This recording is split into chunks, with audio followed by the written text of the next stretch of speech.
Welcome to Bored and Confused, where I review shows based on two criteria. One, was I bored? Two, was I confused? Today's show is Buena Vista Social Club, playing at the Gerald Schoenfeld Theater on Broadway. All right, if you like Cuban music, you're going to love this show.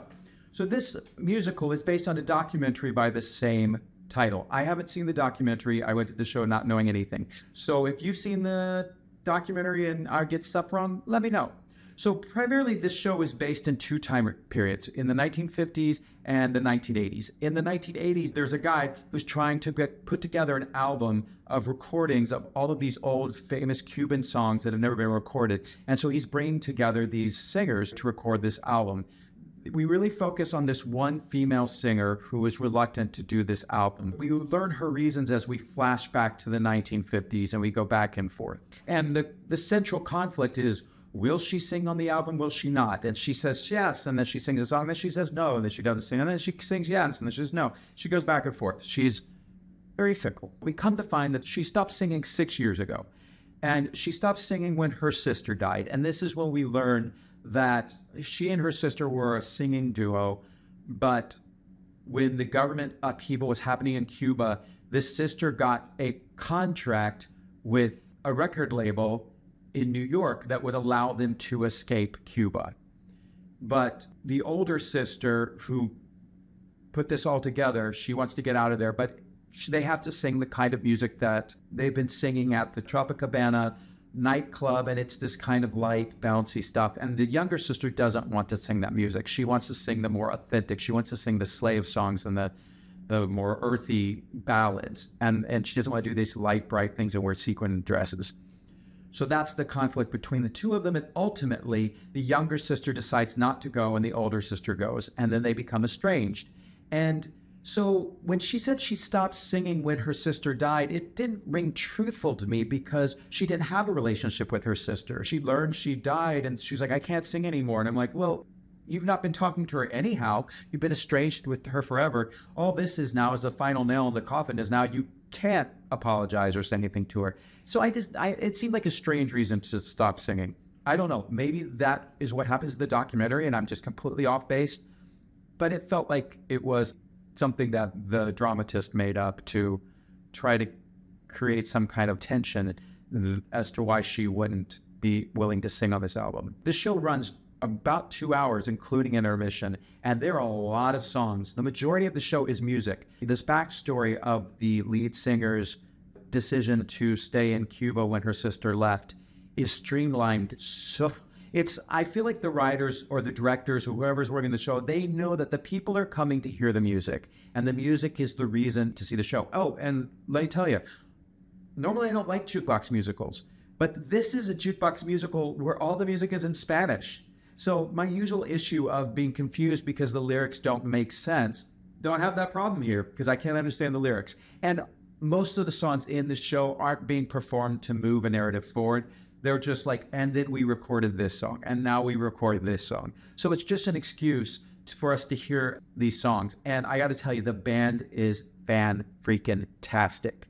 If you want to hear this music played really well and sung really well and danced really well with beautiful costumes and lightings, and the dancing is incredible.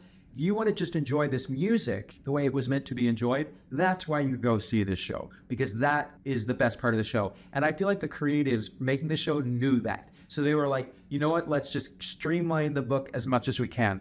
The problem with streamlining the book as much as they did is sometimes the decision makings and the changes in the character's mind become a little ludicrous because they happen so fast. For example, when the older sister wants her to leave with her and she says no, she's got this guy that she's been seeing at the club, a black guy, and everyone's kind of a different mix of black and white, but she passes more on the white side. And she's been seeing this guy, falling in love with this guy, I thought, who's black. So when she insists to stay in Cuba, I thought she was doing it for love.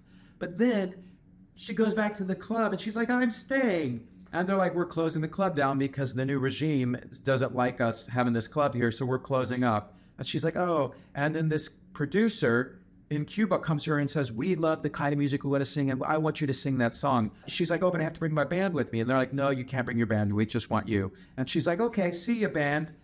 And she abandons the band and the guy that I thought she loved. So I had a problem with how quickly that turned around because I was so confused. I thought she was doing this out of this noble reason. So then this lead character kind of went down in my estimation. I was like, oh, maybe she should have stopped singing. Maybe she does feel guilty. I don't really mean that, but I started to feel like, oh, she didn't do it out of love. She did it for her art, which I guess is noble. But it's not, is art as noble as love? I don't know. Discuss, comment below. Yeah, so I lost sympathy for this character in that moment. Another, I don't want to say a confusion, but it has a potential to be confusing. All of the older characters who are doing this recording, the pianist, the drummer, the singers, there's about 5 or 6 of these characters, and they all have younger personas. So we got a huge cast of 12, 13, 14 people. And they double each other in the past and the present. But I really wish the older and the younger characters had gotten together and really come up with some mannerisms so that we really knew who they were, because it's hard to remember names. For example, Julio Mon, who I really loved, he did this elongated sibilant S when he was talking, and it was very distinct and it was very charming.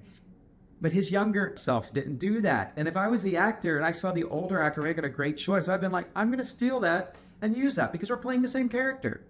So I wish there was a little more of that because it would have helped. Not that I was so confused about who was who, but it would have made it a little bit clearer, and I think it just was a missed opportunity.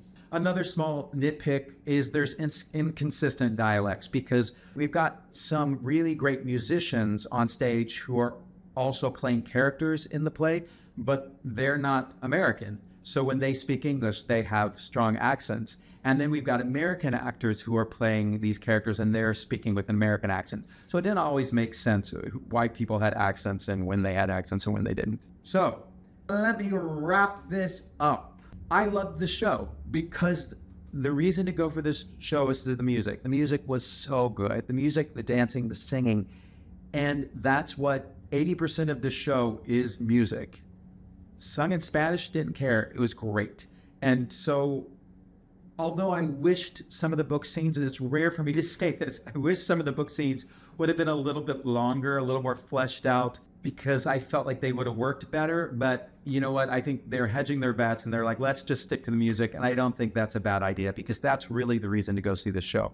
So if you want to hear this really great Afro-Cuban music from the 1950s being performed brilliantly by live singers, actors, and dancers, go check out Buena Vista Social Club at the Schoenfeld Theater. It's a fun time. Don't bore me, don't confuse me. If you do, then you lose me. Don't wanna drift away, wanna stay inside the play. Keep me engaged, keep me amused with what's in front of me, 'cause I don't wanna be bored and confused, bored and confused.